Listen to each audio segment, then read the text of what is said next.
Olá, sejam muito bem-vindos! Esse é o podcast Aprender e Ensinar. Essa é uma série especial de podcasts do portal Fiz em Ortopedia, no qual eu, Ana Maria Siriani, vou ser sua host e vou falar a respeito de assuntos que estão relacionados ao processo de ensino-aprendizagem.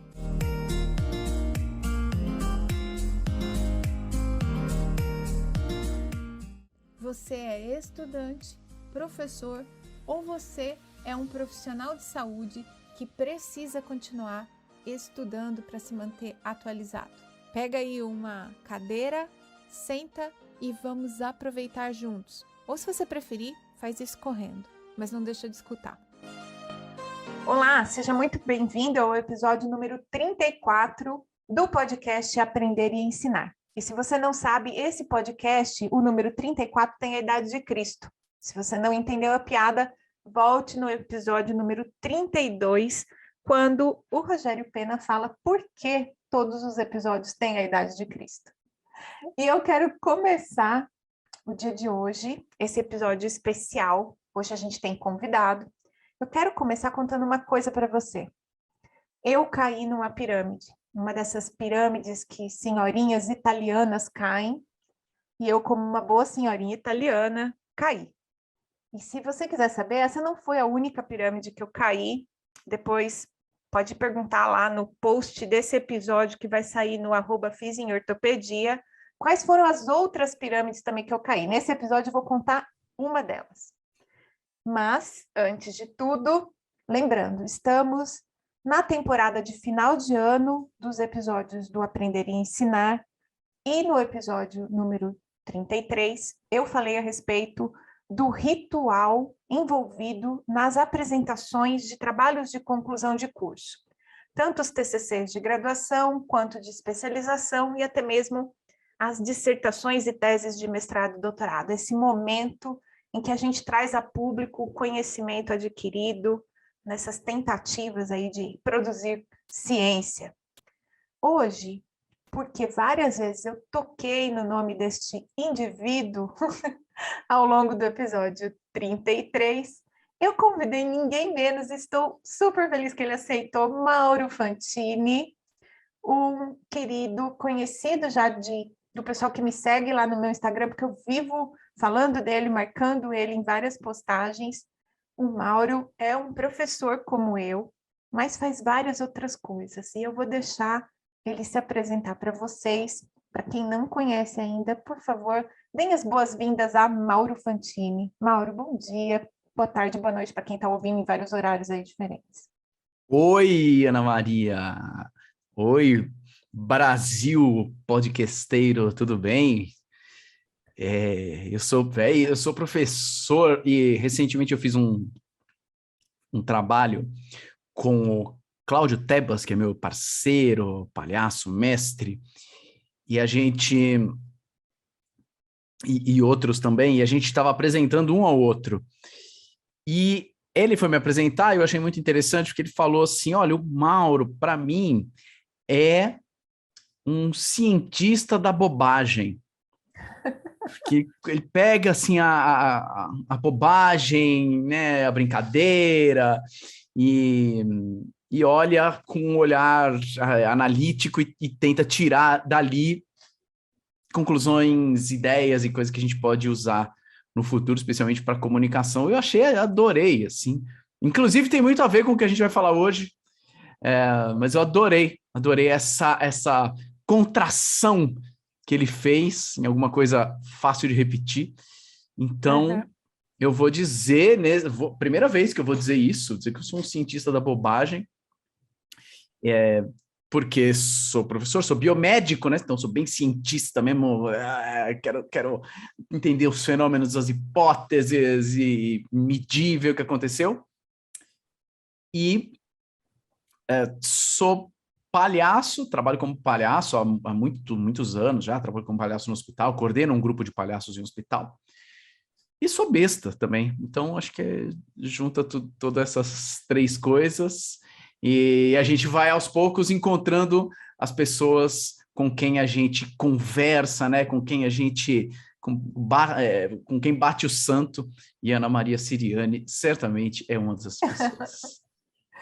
Bem, gente, como vocês viram, não abandone o episódio achando que vai ser palhaçada. A gente vai falar de coisa muito séria, porque comunicação é algo muito sério para profissionais de saúde. E quando a gente está falando de apresentações de resultados de pesquisa, investigação, revisão, isso também é uma coisa muito séria. Mas a gente, como eu já comentei no episódio anterior, a gente confunde muitas vezes a questão de termos coisas sérias para falar com uma formalidade que, como eu expliquei no outro episódio também, se você não escutou, vai lá, dá uma escutadinha.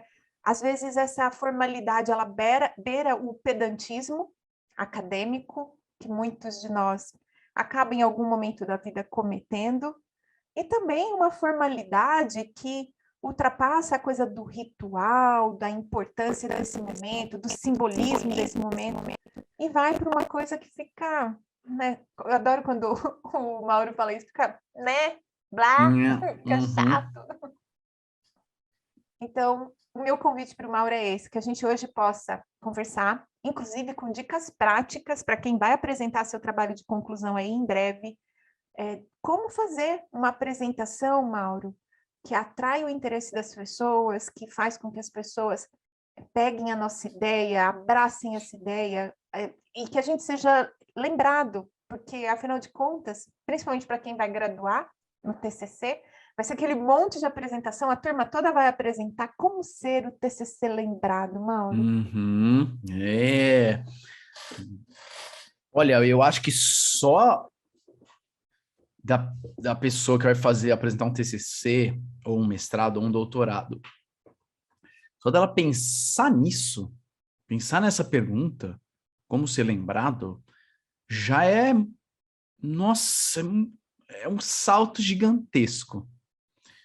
Porque na minha experiência como professor que orienta muitos TCCs, como alguém da área acadêmica que vê muito mestrado, doutorado também, eu fiz, né, apresentei a minha tese de doutorado também, eu acho que o mais comum é,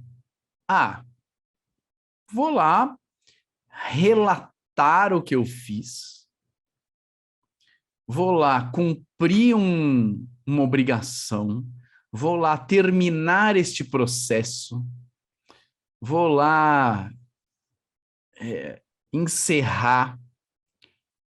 E nenhum desses verbos é sedutor, né? Não. Nossa, vamos lá que a pessoa vai relatar. Nossa, vamos lá que ela vai cumprir uma obrigação. Aí ela vai finalmente encerrar e se livrar de alguma coisa. Você não quer ver ninguém fazendo isso. É chato, né? Mas é normal também ser assim, uma vez que a hora que você entrou no meio acadêmico, se você viu os veteranos fazendo TCC, eles fizeram assim. Se você viu a pessoa do seu laboratório defendendo mestrado, ela fez assim, defendendo doutorado, ela fez assim. E aí isso se repete, né? Isso vai se replicando, e assim como aconteceu comigo, acho que é assim, né? Acho que esse é o jeito. É o jeito. Você não tem nem questionamento, você nem pensa se existe outra possibilidade, né? Então, acho que partir dessa pergunta é essencial. Como é que eu vou ser lembrado? Porque ela se baseia em outras questões que você já colocou aí, que são, vamos falar de uma pesquisa, né? Vou apresentar uma pesquisa. A minha pesquisa, de algum jeito, mais próximo, menos, mais direto ou indireto, mini salva o mundo de alguma maneira. Né? Seja uma microtécnica que vai acelerar um pouco o tratamento de um paciente na fisioterapia, seja um anticorpo monoclonal que vai ser usado para o tratamento no melanoma, não importa. De algum jeito, você está acrescentando algo que você acredita, imagina, né, que seja útil no mundo. E, pô, não seria muito legal as pessoas saírem falando, uau, que demais, queremos mais disso, evoluímos, estou encantado, quero investir mais, e por aí vai, né? Então, quando a gente olha por esse prisma, as apresentações acadêmicas deixam de ser só um processo burocrático que é necessário para que você ganhe o título de sei lá o quê. Ela acaba tendo uma... Eu falei disso até outro dia no podcast. Ela acaba tendo uma razão social, né? Qual é a razão social do seu TCC, a razão social do seu mestrado, a razão social do seu doutorado, que está lá na introdução, está lá na justificativa, mas muitas vezes isso não vaza para as pessoas que estão assistindo. Então, enfim, acho que eu acabei falando muito mais do porquê é legal pensar em ser lembrado. Depois a gente pode destrinchar alguns pontos aí sobre como, né? Como fazer isso. Sim. Você sabe, Mauro, que a hora que você está falando dos verbos, né, associados, é tão curioso isso, porque até para quem não sabe, eu tenho um dos cursos do Mauro, que é o Storyce, e no Storyce, que o Mauro ensina, gente, como organizar o contexto de uma história para criar conexão, para trazer uma moral, para justificar algo, ou ainda para apresentar dados, inclusive, tem como usar histórias para tornar esse momento mais interessante, mais atrativo. E uma das coisas que o Mauro cita no Stories é o Indiana Jones. E eu fui uma grande fã, eu assisti todos os filmes, eu era apaixonada no Harrison Ford, aquele homem que corria da pedra rolando. E eu sempre achei que pesquisa tinha muito daquela emoção de descobrir algo, de ir atrás de algo que está escondido. E eu acho tão assim, puxa, é tão legal fazer pesquisa, é tão emocionante a hora que os dados começam a vir nas planilhas e você aplica os testes estatísticos.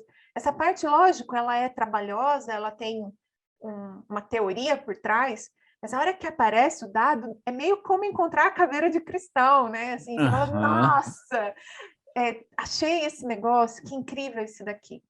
Alguns dados são de característica mais descritiva, alguns trabalhos de conclusão de curso de graduação são reforços àquilo que a gente já conhece, às vezes são pequenas revisões, mas ainda assim tem esse elemento de descoberta, que é um verbo que não aparece quando a gente está falando de vou terminar o meu trabalho como apresentação. Muito, muito. E eu acho que tem bastante influência, Ana Maria, os trabalhos escritos que a gente lê, em especial os artigos científicos, porque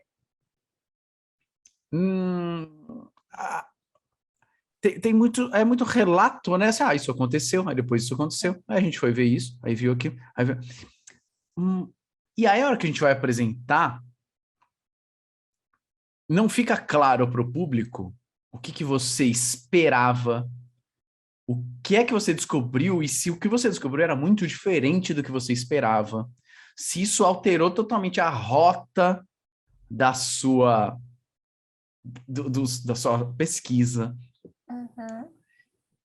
E a gente gosta de ver isso. A gente vai no cinema para ver os personagens, sejam eles quais forem, estarem numa rotina com altos e baixos, enfim, uma rotina aí, e terem suas trajetórias alteradas. A gente gosta de ver isso. E quando isso acontece, e agora? O que será que vai acontecer? Como será que ele vai resolver isso? E por algum motivo, embora a gente viva isso durante anos de pesquisa, a gente vive isso.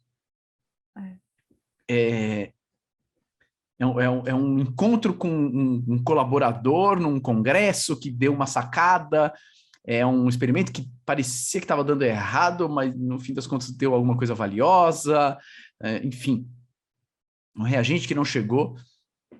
Isso vai mudando a nossa vida, só que a hora que a gente vai contar, especialmente numa apresentação em que eu estou ali, olho no olho com as pessoas, a gente deixa tudo isso de fora. E eu entendo, é claro, se você pode, os ouvintes que estão por aí podem achar um pouco estranho o que eu estou falando, mas assim, eu entendo que a gente precisa de uma precisão, especialmente nos métodos, especialmente na divulgação dos resultados do que a gente está fazendo, porque senão também vira fofoca, né? O cara quer reproduzir o meu experimento Não e aí consegue. eu não consegue, eu não posso falar, eu coloquei um punhado de tampão hemolítico. Não, pera, desculpa, amigo, quanto é um punhado? Eu quero reproduzir, me fala, me dá a receita, né? Então, é claro que a gente tem muitos passos cartoriais, e aí eu acho que na escrita isso cabe muito também, para que aquilo possa ser rastreável, reprodutível, com certeza. Mas isso não quer dizer que precisa ser seco, chato. E eu acho que quando a gente vai para uma conversa, é um outro campo, é uma outra arte, é uma outra linguagem. Só que a gente acaba levando o cartorial para a conversa também, e entra naquela formalidade que você falou. E aí, pô, uma puta história cheia de altos e baixos e emoções vira um negócio plano, flat, que apenas relata o que aconteceu. E, pô, ninguém fala, meu, que vontade de ler um relatório. Você lê um relatório, mas você tem uma morre de vontade de ler um relatório. É engraçado que as defesas costumam acontecer sexta de manhã, segunda de manhã. Não sei porquê, Uhum. mas são dias bem preferidos aí para as Uhum. defesas, pelo menos de mestrado e doutorado. E aí ninguém acorda dizendo assim, nossa, que delícia, 8 horas da manhã da sexta-feira eu vou assistir uma tese de doutorado com 5 membros arguindo, vai durar 5 horas. Ai, Pois que é, sensacional! pois é. Em especial os leigos, né? O pai, mãe, namorado, primo, irmão que vai ver, né? E passa lá um tempão da tese, da apresentação. Meu, eu não tô entendendo. Tô admirando minha filha que tá falando umas coisas difíceis, mas entender, não tô entendendo. E aí eu queria fazer, né, assim, dar um encaminhamento aqui. Primeiro, a gente precisa entender que a gente está num momento diferente do tempo. Não estou falando de pré e pós-pandemia, não se trata disso, mas até um tempo atrás, eu mesma, no meu mestrado, eu não tinha PowerPoint, animação e tudo mais para colocar na apresentação do meu mestrado. Eu comecei a dar aula, Mauro, e eu usava aquelas transparências em retroprojetor. Super. Então, o mais animado que dava para ser era você escrever ali na hora enquanto estava projetando. Uhum. E muita gente fez isso muito bem, por ter espontaneidade, naturalidade para contar bem uma história e para se apresentar bem na frente de uma turma, de uma sala de aula. A gente sempre teve talentos independente da quantidade de tecnologia.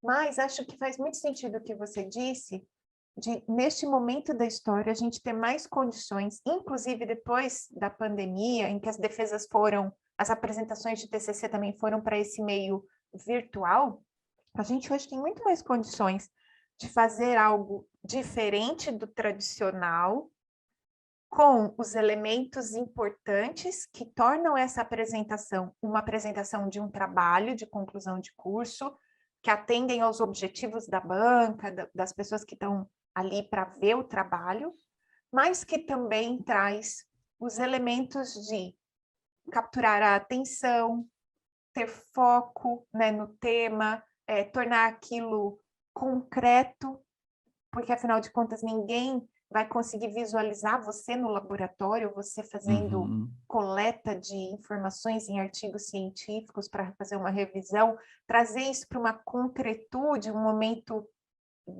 da apresentação ser um momento que a gente consegue dar essas referências concretas para quem está assistindo.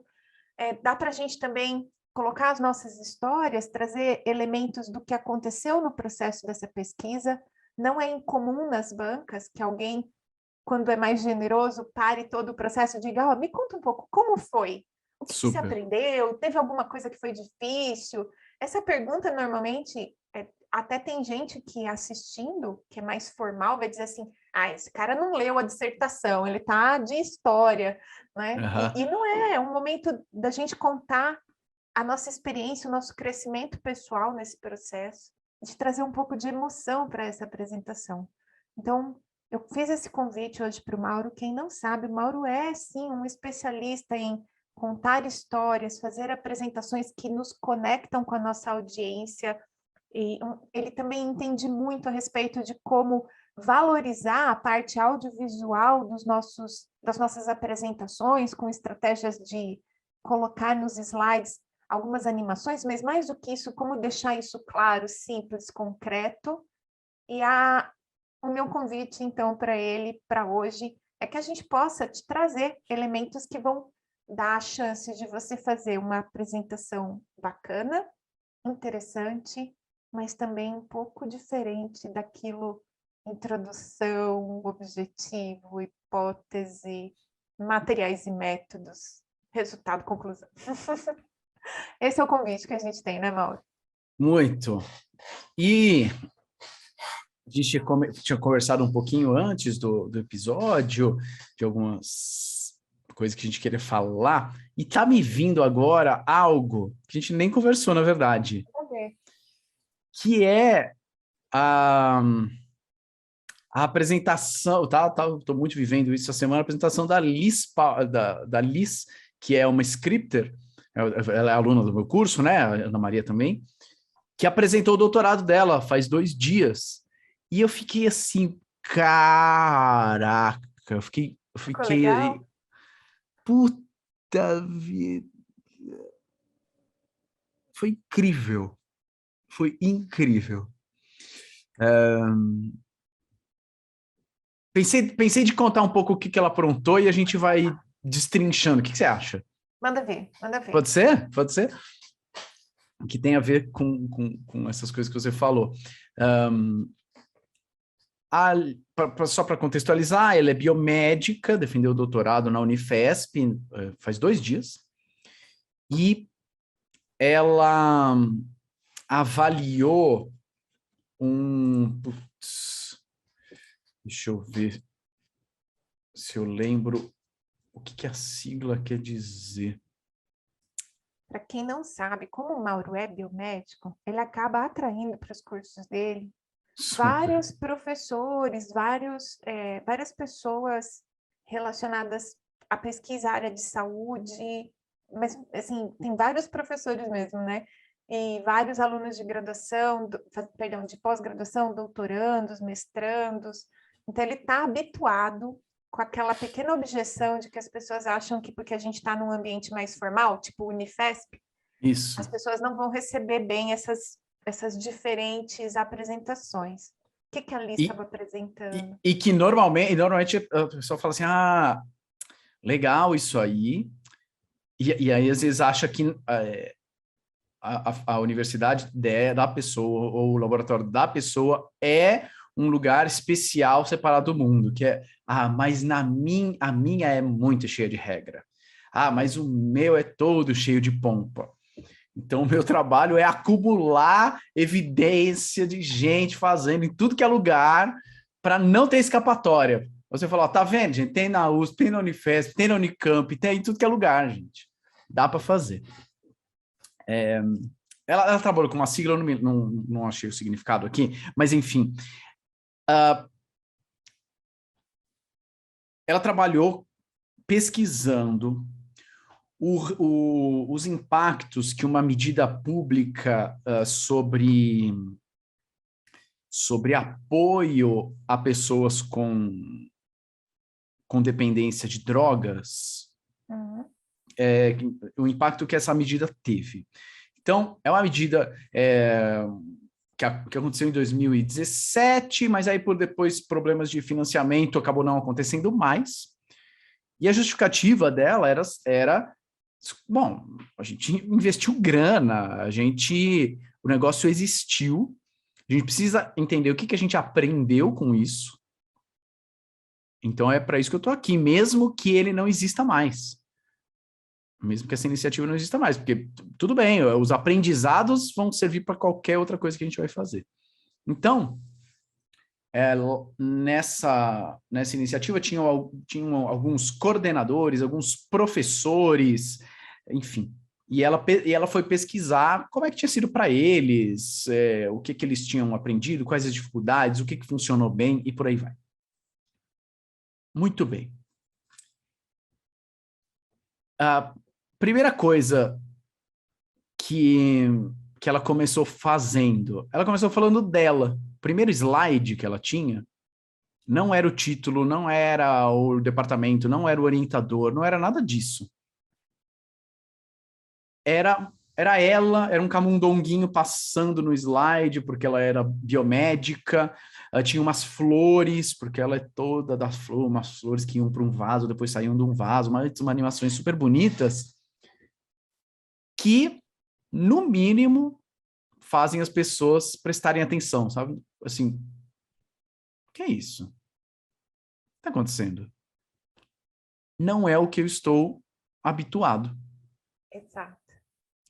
Ué. E aqui acho que cabe uma primeira reflexão. O que é o típico da sua realidade? O que é o típico que os seus colegas veem normalmente? E o que é um pouquinho fora do típico? Esse pouquinho fora do típico provavelmente é valioso para você. Para as pessoas olharem e falarem, ué, normalmente não se faz assim.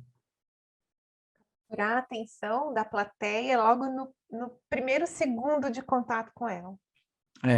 E para isso eu preciso entender o que é ousado, né? Vou chamar de ousadia. O que é ousado para esse público? Eu vou usar um canhão, vou me atirar como homem-bala. Se é numa tese, pô, é bem ousado. Se é num circo, não é tanto.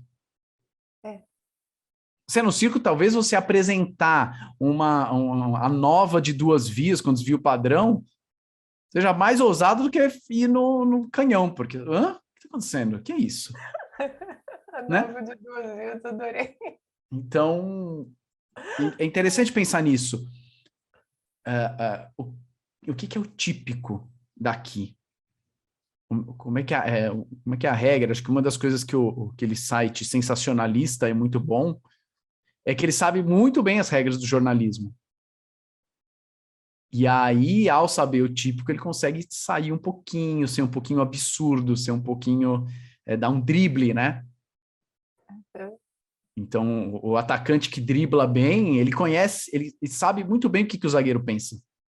Exato. Senão ele não consegue driblar direito, né? Então é legal saber isso. O que é o típico? Só o fato dela ter uma foto dela, um camundonguinho, flores, já é assim, hã? O que está acontecendo? Que Foi me faz ótimo. lembrar da apresentação de outra scripter, a Érica, que Uhum. falou de um princípio ativo de café, e ao invés de começar a apresentação dela com aquele slaidão chapado de título, o nome do orientador, Super. aonde que eu sou, ela começa contando a história do café, como ele foi descoberto e foi transformado em infusão. Uhum. Tem tudo a ver com aquilo que ela vai apresentar a seguir, mas ela começa por uma história, de novo, não é aquele slide que está todo mundo esperando. Uhum. Muito. E acho que a gente vê isso nos filmes também, né? Vou ver O Senhor dos Anéis. Mas não começa já com o anel. Eu tenho que entender um pouquinho do contexto para ir me importar, entender a importância do anel, né? Senão, é só um anel também, não quer dizer nada.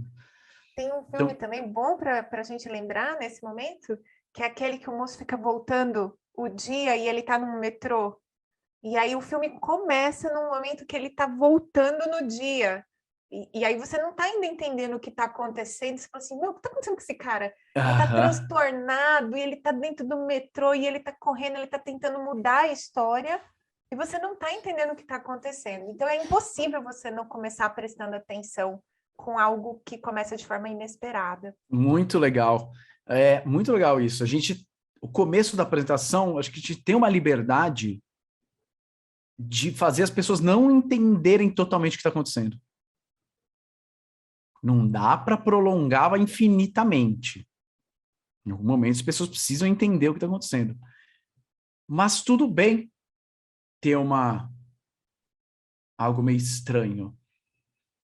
Uma das coisas que a gente trabalha, agora eu vou para o mundo do palhaço, uma das coisas que a gente trabalha, duas coisas que a gente trabalha bastante é a nossa roupa. Qual é a roupa do palhaço? E como que a gente anda?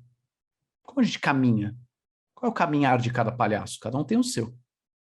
Porque a pessoa está no hospital, porta aberta, ela vê enfermeiro de branco passando todo retinho, médico de branco passando tudo retinho, duas nutricionistas de branco passando todos retinhos.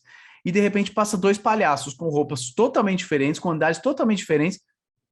Hã? Que isso? No mínimo, vira o pescoço um pouco, sabe? O que foi isso que aconteceu agora?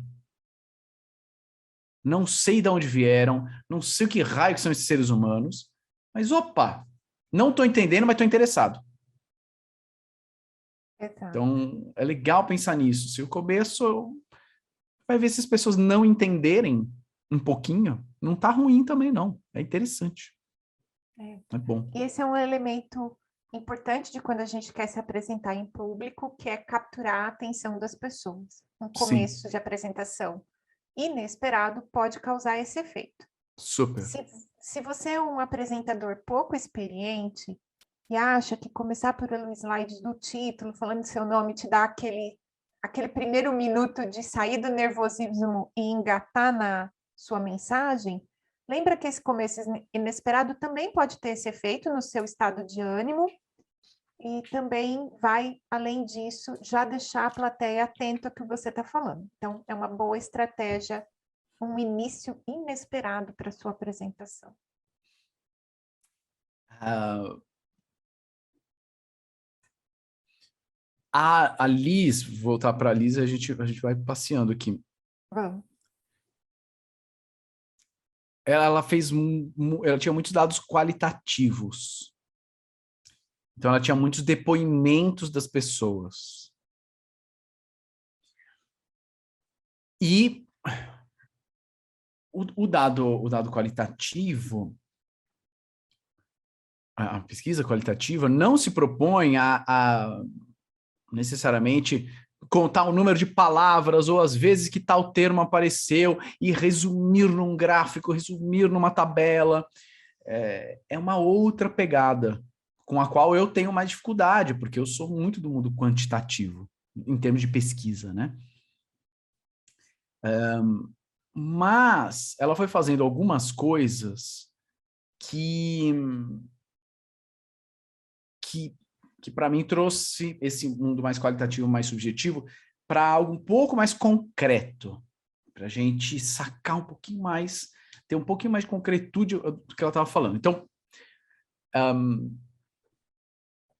3 pequenas coisinhas que ela fez para cada depoimento. Ela tinha depoimentos, tá? Dos professores, depoimentos dos coordenadores e tal. Uma coisa que ela fez foi dar um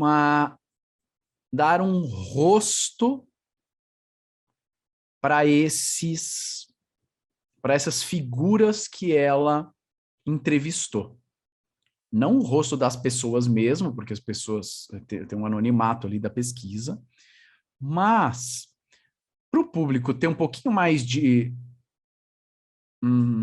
clareza e se importar um pouquinho mais, ela separou da seguinte maneira, ela falou, ó, gente, quando eu estiver falando dos coordenadores,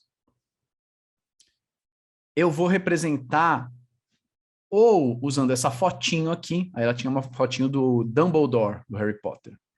Ai, que legal. Ou eu vou usar essa fotinho aqui, que era a foto do professor da Casa de Papel. E só isso já era interessante. Ou eu vou usar essa fotinho aqui. Aí era uma fotinho do Sérgio Tufik, que assim, não tá no mesmo universo de Dumbledore, de Casa de Papel. Mas é um cara que dentro da psicobiologia, que é o departamento dela, e todo mundo da banca é desse departamento, ou tá muito envolvido, é um cara que é líder, é muito famoso, ele é coordenador de um monte de coisas. Então seria o equivalente a um Dumbledore da psicobiologia. Legal. Então, só nisso que já tinha uma risadinha de canto de boca de todo mundo, sabe? Ah, conheço o Dumbledore, ah, conheço o professor, ah, o Sérgio tu fica ali. Quando eu estiver falando de professores, eu vou usar, aí tinha lá professor Girafales e outras duas moças também da psicobiologia, professoras famosas lá da Unifesp. Isso foi mostrando, assim, gente, muitas coisas, né? Tô me divertindo, quero que vocês entendam.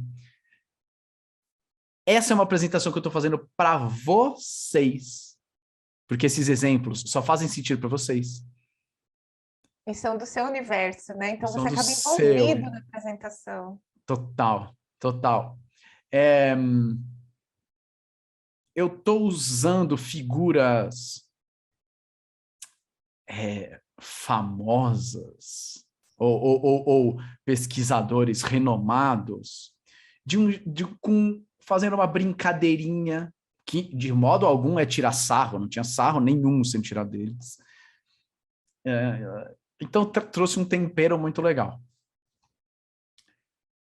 Aí, outra coisa que ela fez, que é típico, né, muita gente faz, tinha a fotinho lá conforme os resultados iam aparecendo, tinha lá a fotinho do Dumbledore, ou a fotinho do Sérgio Tufik, a fotinho, enfim. E o depoimento que a pessoa deu, porque para mim eu achei muito difícil a organização, porque a gente acabou tendo corte de verba, e aí a iniciativa acabou indo por água abaixo, enfim. Tinha lá o depoimento escrito na tela. Só que uma coisa muito legal que ela fez,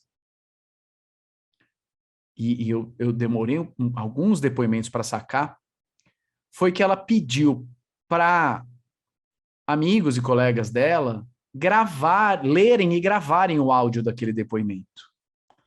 Então, não só a gente tinha o texto, como a gente também tinha alguém interpretando aquele texto. A princípio, eu estava achando que era uma gravação original dos voluntários da pesquisa, mas quando eu notei que um desses era a voz de um amigo meu, da psicobiologia, eu falei, esse cara é o Bruno, caceta. Aí eu saquei que não era isso. E dava uma vida, sabe? Para cada depoimento, que é diferente dela ler todos com a voz dela, com a entonação dela. Então, cada um tinha uma entonação e uma pessoa gravando o áudio era sempre o Sérgio Tufik, a outra era sempre o Dumbledore, a outra era sempre o professor Girafales. Então, a gente começava a ouvir a voz e aí meio que já se sentia um pouquinho próximo da pessoa que estava falando, sabe? Foi muito legal isso. Nossa, incrível. E eu estou pensando aqui na Letícia Jonas, minha aluna de mestrado, ela está fazendo um quali. E ela já seguiu você em 2 semanas mais que slide. O Mauro faz um evento de tempos em tempos em que ele compartilha gratuitamente lá no perfil dele, @maurofantini, para quem não segue ainda e não conhece. Ele compartilha várias desses pontos de vista de melhorias de apresentação nessa semana mais que slide, e a Letícia é sua fanzona, deixa ela descobrir que ela vai poder pensar a apresentação dela dos dados qualitativos do estudo de uma maneira diferente. Pois é, eu nunca tinha visto, eu achei muito legal, E é bacana porque respeita os aspectos éticos, a pessoa que deu o depoimento está blindada, Sim. ainda assim traz para um campo de concretude, tem alguém falando, a voz se liga com a imagem, as imagens, como você disse, são personagens conhecidos ou são próximos da plateia. Eu gosto sempre de lembrar de um exemplo que você dá no script, Mauro.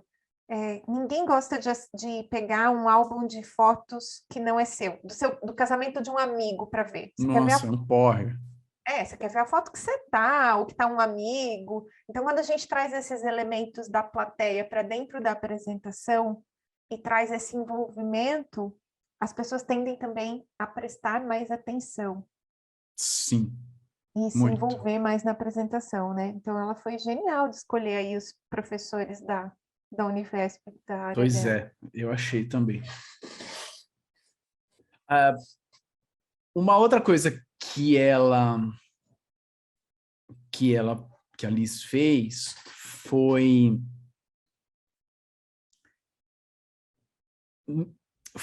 passear um pouco entre depoimentos, entre dados bibliográficos, citações bibliográficas, que são usados para também trazer mais força, mais credibilidade, mas não sou só eu que estou dizendo, né? Tem um monte de outras pessoas aqui também me apoiando e tal.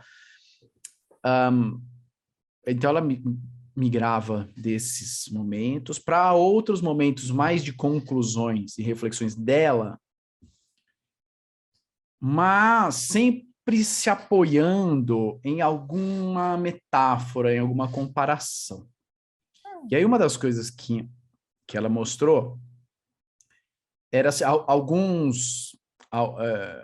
algumas pessoas que ela entrevistou estavam desanimadas por achar que o trabalho que elas faziam era muito pequeno e acabava não tendo muito impacto no... Eu acho que o que eu faço não serve para nada. Só que essas pessoas tinham só o olhar do próprio trabalho. A Liz teve um olhar mais global, porque ela entrevistou muitas pessoas de vários níveis hierárquicos ali daquela iniciativa pública. Então, ela falou o seguinte, em algum momento ela falou, olha, para mim, por enquanto, os dados parecem a minha avó fazendo crochê. E aí, o que apareceu na tela? Isso era uma defesa no Zoom, tá, gente? É uma defesa, não foi presencial. O que apareceu na tela dela? Um vídeo da avó fazendo crochê. Da avó dela mesmo fazendo crochê. Fazendo tipo umas florzinhas de crochê, assim. Parece minha avó fazendo crochê, porque cada ponto que ela faz parece que é irrelevante. E aí vai, volta, aí desfaz, aí refaz, aí o negócio não fica bom, enfim. E a Axie tem uma crença de que aquele ponto, junto com o outro, junto com o outro, junto com o outro, vão servir para alguma coisa. Porque a hora que você olha, e aí a próxima imagem, eram as várias florzinhas juntas, numa espécie de uma toalha, uma manta, alguma coisa assim. Quando você olha todos esses pontinhos, fica algo relevante, algo bonito, algo valioso. E, assim, ficou muito claro o que ela queria dizer. Todo mundo já viu uma avó fazendo crochê. Então, não é um exemplo que eu não faço ideia do que ela quer dizer com isso. Trouxe para o concreto também um monte de depoimentos. Não, é isso que eu tô falando de crochê, tá? Olhar pequeno, olhar global. Demais. E também trouxe um pouco dela, porque era a avó dela, né, fazendo crochê, não era qualquer avó. Isso acaba, além do fato de que eram depoimentos, que eram vozes falando os depoimentos e tal, isso também traz uma emoção para a coisa. E não fica ali a parada tão seca. Sabe o que eu pensei na hora que você estava falando? Ela poderia ter colocado um slide com aquela frase super famosa de Madre Teresa de Calcutá, né? Que o oceano sem uma gota não é o oceano, Ou seja, cada um de nós fez isso aqui, isso é Super. importante. Ela poderia ter colocado esse slide com essa frase que é conhecida, que é significativa, que é simbólica, da mesma coisa da avó Muito. fazendo crochê, mas ela usa uma imagem que remete a gente a uma série de coisas pessoais, das nossas histórias também, traz ela na apresentação, trazendo a própria avó, e como não é exatamente a frase dita direto, a reflexão, né? Ela causa uma reflexão, nossa, é mesmo, um crochê é um ponto correntinho depois do outro, mas isso forma um desenho, então todo mundo contribuiu para algo que é importante para esses usuários, para quem era trabalhador de saúde envolvido, para a gestão. Você vê, é a mesma construção de narrativa, com duas Super. formas de apresentar mais ou menos envolventes. Muito, muito. Ah, é mais difícil eu senti uma identificação, duas coisas. É mais difícil eu sentir uma identificação pela Madre Teresa, que eu nunca vi na Ainda que vida. é ela, né? Ainda que é uma figura queridíssima. Super, super. Mas parece distante, né? Parece inalcançável. Então é mais difícil do que com a avó da pessoa que está ali apresentando. E também, somado a isso, é mais fácil eu visualizar, imaginar o peso, a textura de uma manta de crochê do que de um oceano. Eu não consigo imaginar ninguém consegue imaginar um oceano. Assim, mas eu já vi. Não, você viu uma parcelinha na praia. Você viu uma partezinha de cima do avião, do navio, do barco. Você viu o desenho do Mapa Mundi. Você viu o No desenho do máximo. Mapamundi. Mas do oceano é coisa pra cacete, meu. É. Nossa, você vai, você tem uma maleta com 1 bilhão de reais ou 4 trilhões. Você não consegue nem entender como essas maletas são diferentes. É. Porque é Eu muita consigo, eu, coisa. eu consigo ainda visualizar mais uma coisa, né, Mauro? Pensa a plateia depois da apresentação. Ali naquele momento, confraternização pós-apresentação, eles vão estar falando assim, nossa, que linda sua avó, nossa, adorei conhecer Super. sua avó, não sei o quê. Exato. Eles não vão estar falando, nossa, que bacana que você colocou aquela frase de Madre Teresa. Muito. Né? Aí a banca vai falar assim, lembra aquela defesa da frase da Madre Ah, Teresa? Não, não vai, não vai. Mas eles vão falar, lembra a exatamente. defesa daquela menina que mostrou a foto da avó dela fazendo crochê? É muito mais Exato. fácil. Exatamente. Muito, muito. Matou a pau, total. Não é É no isso. café? Ai, achei o máximo que você fez aquele slide da Madre Teresa. Da Maria Tereza. Tipo, nada a ver. Você estava naquela tese que o rapaz citou o Steve Jobs? Pô, todo mundo cita o Steve Jobs. Super. Então eu não posso citar coisas famosas? Não, não é isso, de modo algum. Claro que pode, eles te apoiam.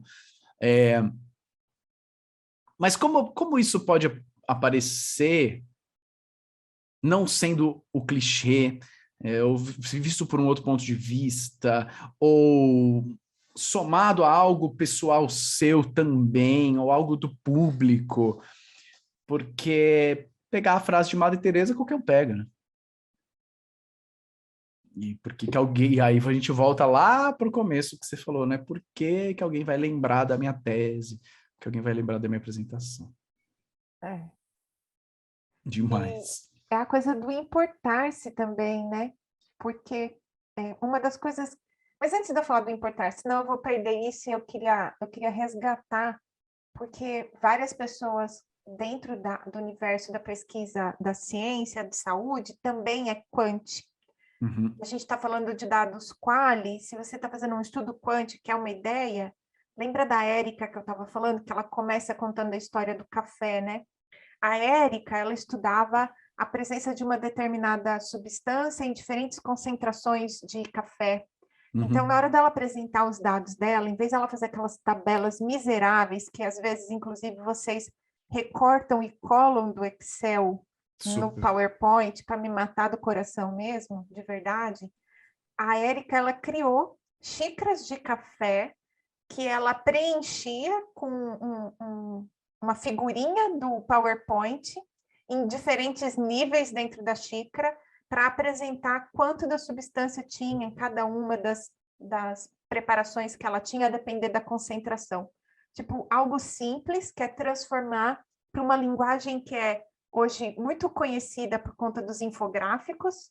Uhum. E eu acho, por exemplo, que depois dos infográficos, se você vai a um congresso fazendo aqueles posters de coluna, que tem aquela barrinha Uhum. colorida escrito introdução, e aí texto, Super. método, texto. Se você ainda faz isso, cara, você está praticamente levando para o congresso as pedras de Moisés, porque é tipo, é como se fazer hoje um pôster batido na pedra. Hoje, com tantos elementos gráficos, com tantas cores, com tantas opções de editores, né? Com Canva gratuito, com as buscas por ícones no Google Imagens. Isso para falar o básico, que tem bases só de imagens gratuitas para você recuperar. Hoje em dia, com a quantidade de facilidade que a gente tem para produzir material audiovisual bonito, atrativo, interessante, não dá mais para a gente, por exemplo, fazer gráfico de barra para tudo que vai apresentar. E ainda assim, queria comentar, Mauro, eu não sei se essa aula está aberta no YouTube, depois você me fala. A gente teve uma aula do Slides, que é o segundo produto do Mauro que eu já adquiri no esquema de pirâmide Mauro Fantini. Estou contando para vocês a pirâmide que eu caí neste Venha momento para a solene. pirâmide, você também. Eu não vou deixar para o final a história da pirâmide, vou começar a revelar ela agora. Meu primeiro produto da pirâmide Mauro Fantini foi comprar o script, depois eu entrei para o Slides e, por fim, entrei para o Stories. Então, eu faço parte do esquema de pirâmide dele.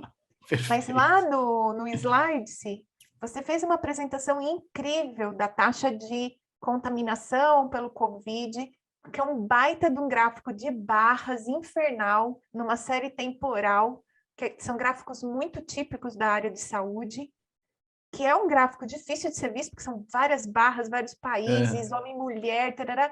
E aí, gente, o Mauro vai criando uma animação em camadas, em que os dados vão entrando, e ele vai falando, é o infeliz do gráfico de barra, de série temporal para taxa de contaminação, não tem nada de, em termos gráficos, de evolução, de novidade, mas só a estratégia de colocar aquilo animado em camadas, de ao invés de falar assim, aqui na ordenada nós temos o tempo, aqui na abscissa nós temos a porcentagem de pessoas contaminadas em termos absolutos, relativos e absolutos. Não, ele só vai pondo os dados e ele vai falando, e você acompanha com muito mais facilidade, mais agradável. Então, você está falando também de dados quantitativos, tem formas, inclusive tradicionais, de criar animações e deixar isso fácil de entender, ou ainda formas gráficas que a gente está acostumado agora a ver nos infográficos, e que valoriza muitíssimo a apresentação, cria uma uniformidade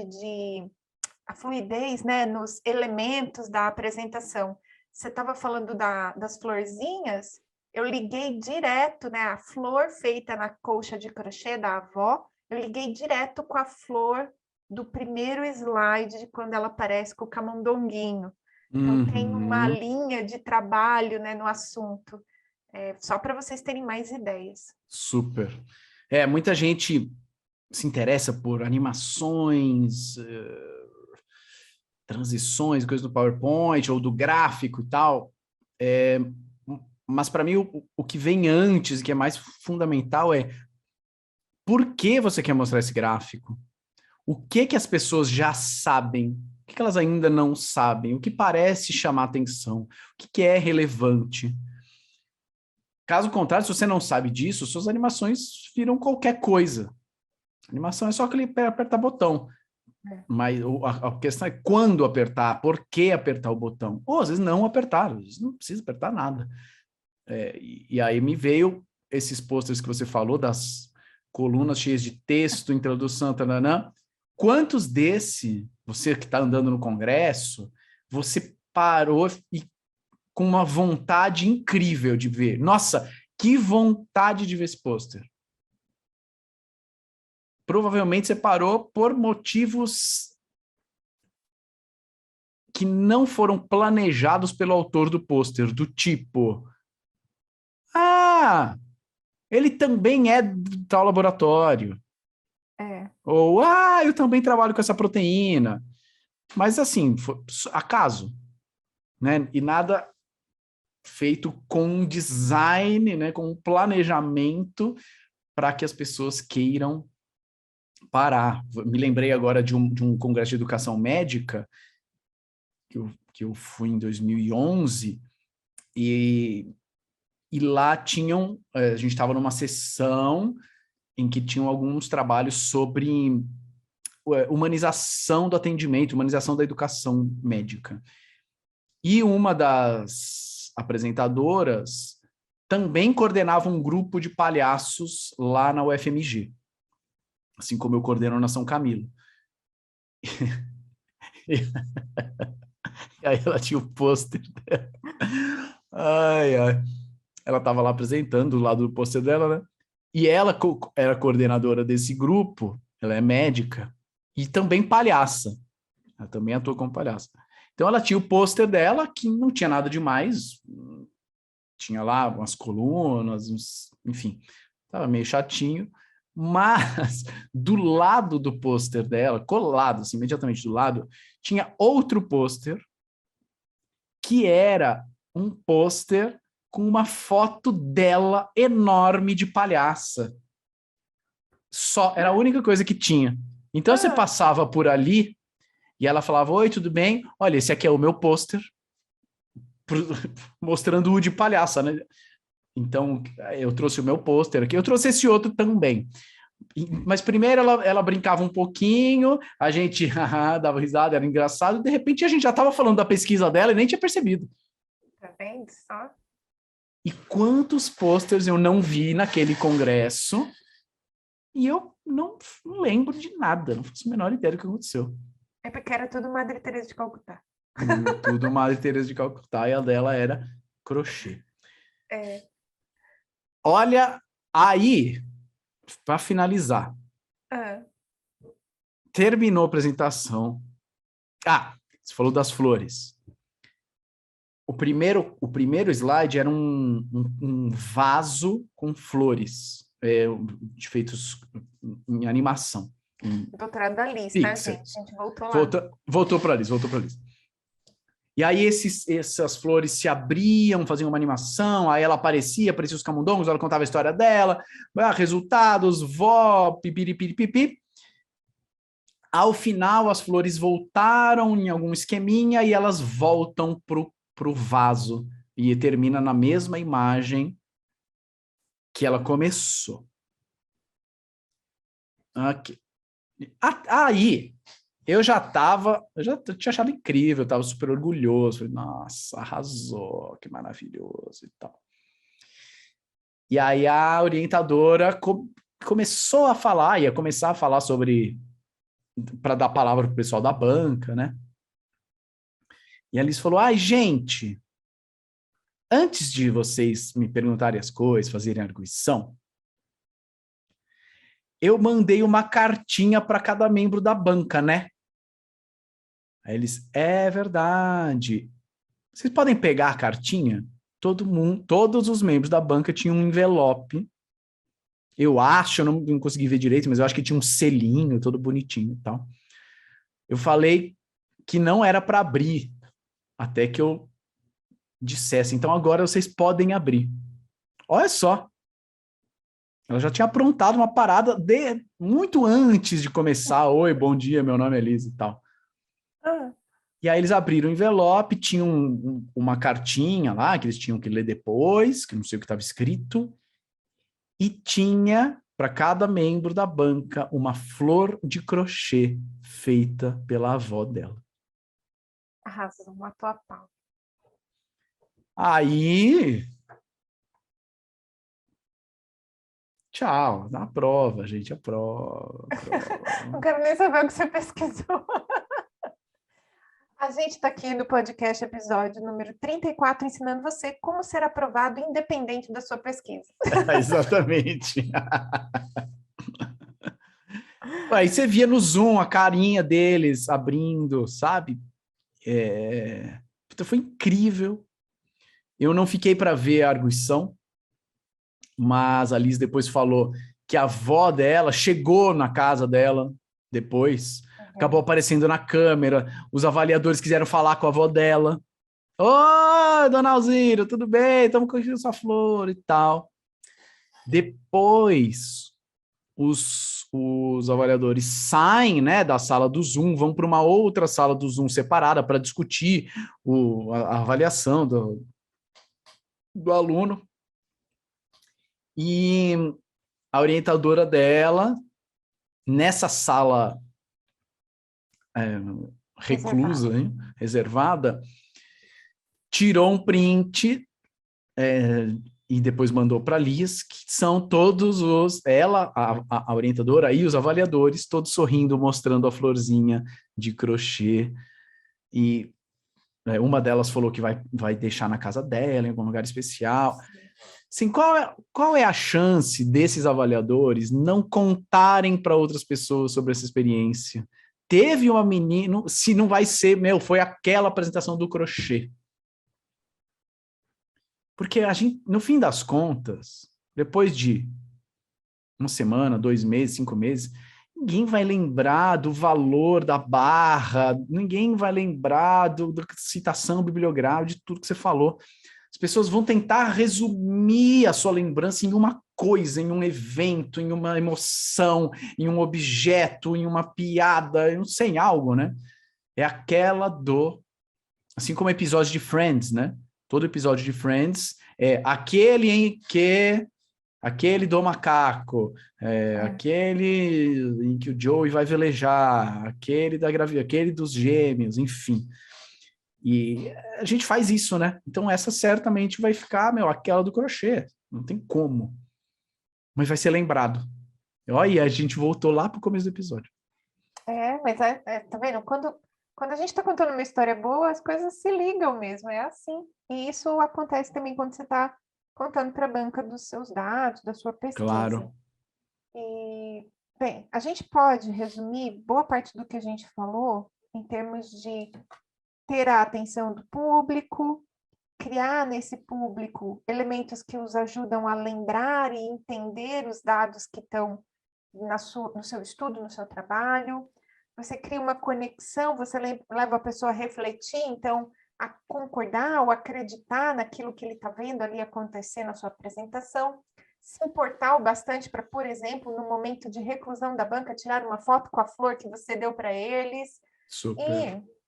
E, Mauro, em especial para as dissertações e teses, imaginando que as contribuições científicas são maiores, e também pensando em área de saúde, muitas das coisas que a gente faz tem a ver com os processos de trabalho. Por exemplo, quando eu faço um estudo randomizado, controlado de efetividade clínica de alguma terapia, eu quero que o fisioterapeuta ou o profissional de saúde, whatever, qualquer um deles, que ele passe a usar aquela estratégia de tratamento mais efetiva. Eu quero que ele haja de acordo com aquele resultado que eu encontrei.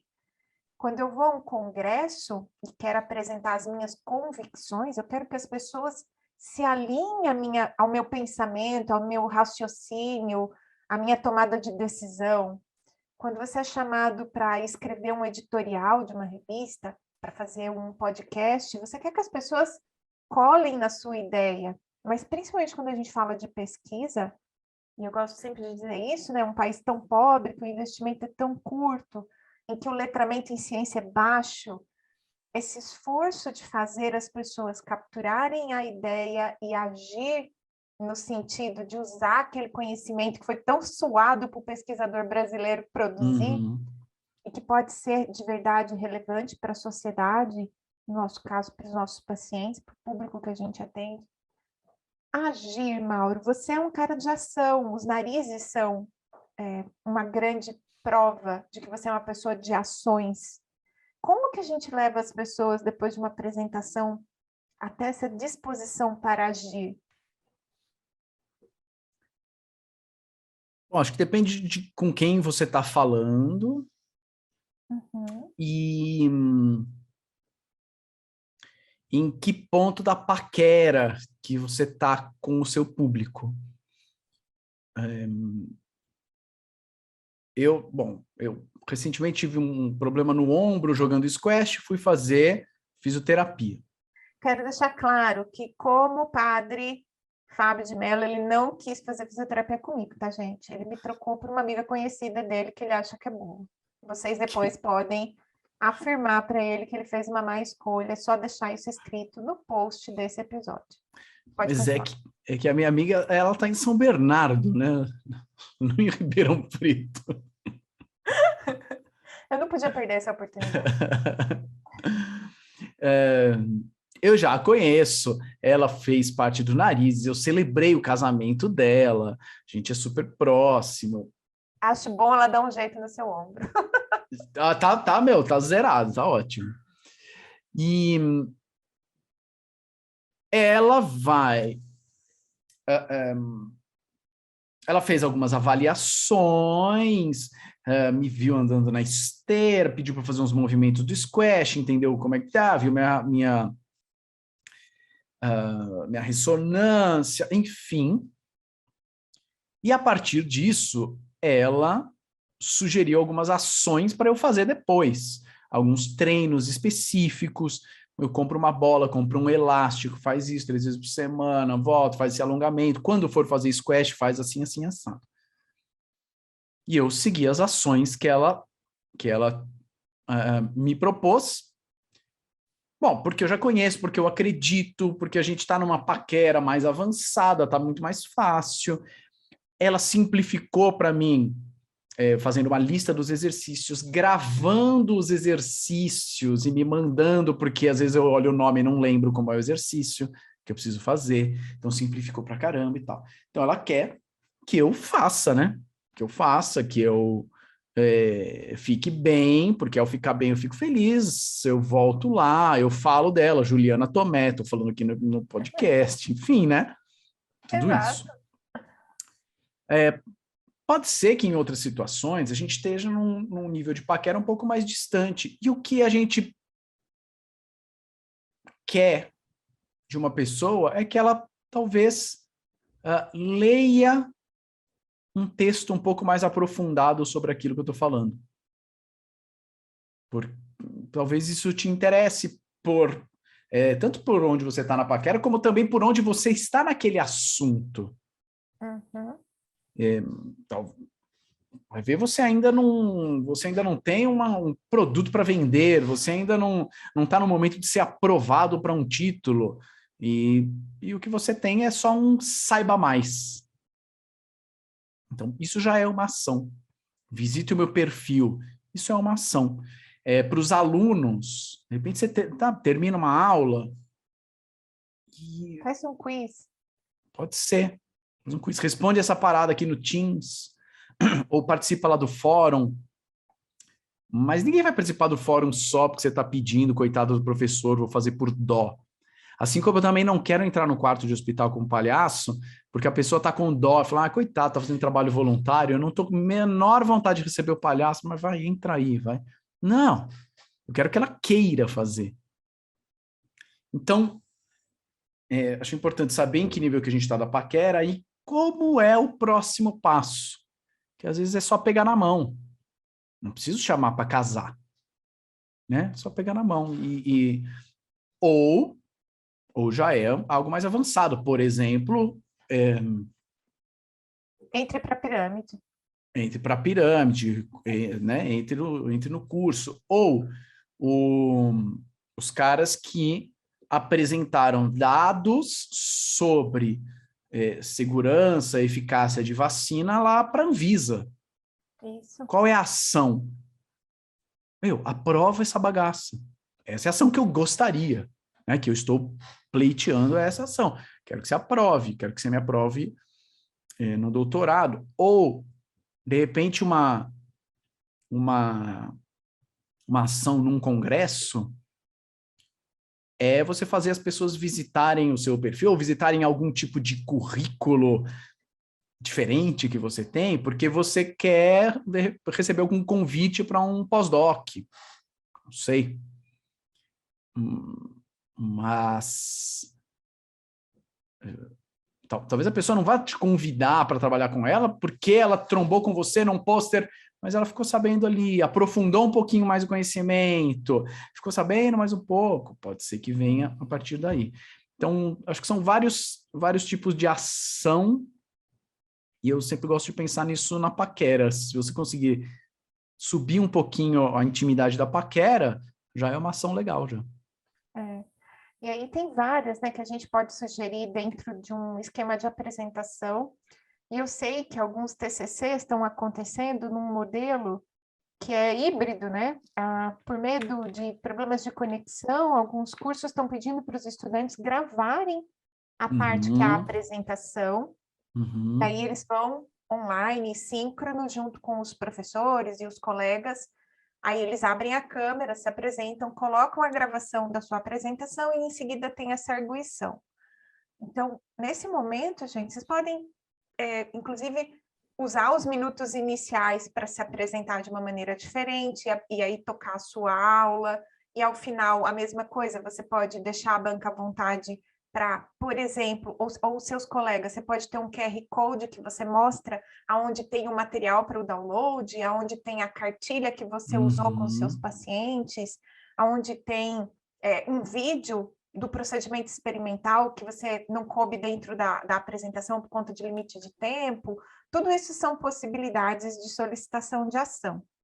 E eu queria aproveitar esse momento, Mauro, para falar o seguinte: a gente falou bastante de apresentações de trabalho de conclusão, e parece que a gente esquece que em vários momentos da vida nós somos colocados para vender ideias. Uhum. E eu queria contar de uma colega muito querida que está trabalhando aqui no interior de São Paulo, e ela levou para o prefeito uma ideia de alteração de fluxo de chegada de pacientes da fisioterapia e alteração de saída. Então, agora, uma pessoa com dor crônica, ela não sai da fisioterapia de alta para casa, ela passa por um programa de treino de prática de atividade física com os educadores físicos, os profissionais de educação física desta cidade. Então, veja, se você está na sua casa ouvindo esse podcast e acha que apresentações não é para você, na verdade, você em vários momentos é chamado a se apresentar, a se conectar com alguém para convencê-lo a tomar algumas ações, que Uhum. podem ser desde estar convencido de que a estratégia, o protocolo de tratamento que você propôs no seu RCT é realmente o melhor, até uma mudança de como fazer o acesso do usuário do SUS ao sistema e ao cuidado de longo prazo. Então, Muito. todos nós, ou quando a gente cria um post na apresentação da nossa clínica, né, para atrair pacientes, todas essas são apresentações.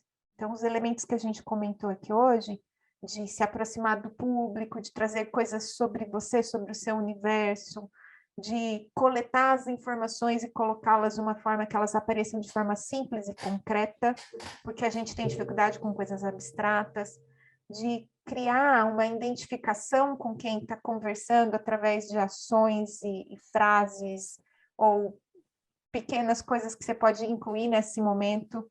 Tudo isso pode ser usado no seu TCC, no seu mestrado, no seu doutorado, ou ainda na sua vida prática, no seu cotidiano como profissional já graduado.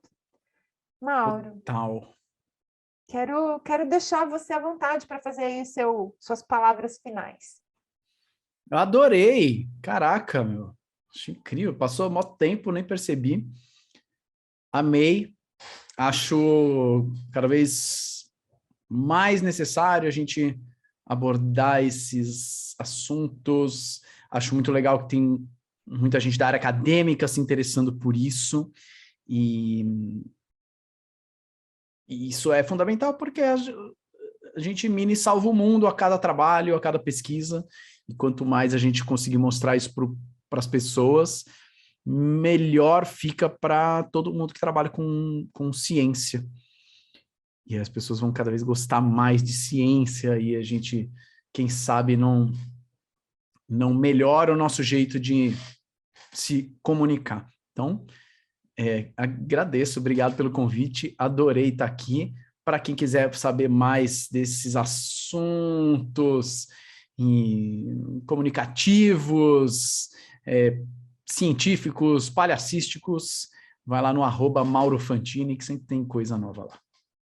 E não esqueça, entre para a pirâmide. Você tem 3 opções. Tem o Stories, o Script e o Slides. Entra lá no @MauroFantini, conheça esse universo de criar conexão, proximidade, entregar suas ideias e fazer apresentações que não só deixam os outros felizes, mas deixa você também. Super. Queria te pedir uma coisa. Você pode encerrar com a frase do chato? É o contrário de? Ah, claro! Acho que eu vejo muito isso na Ana Maria e virou um lema de vida. Um professor meu da faculdade falava isso.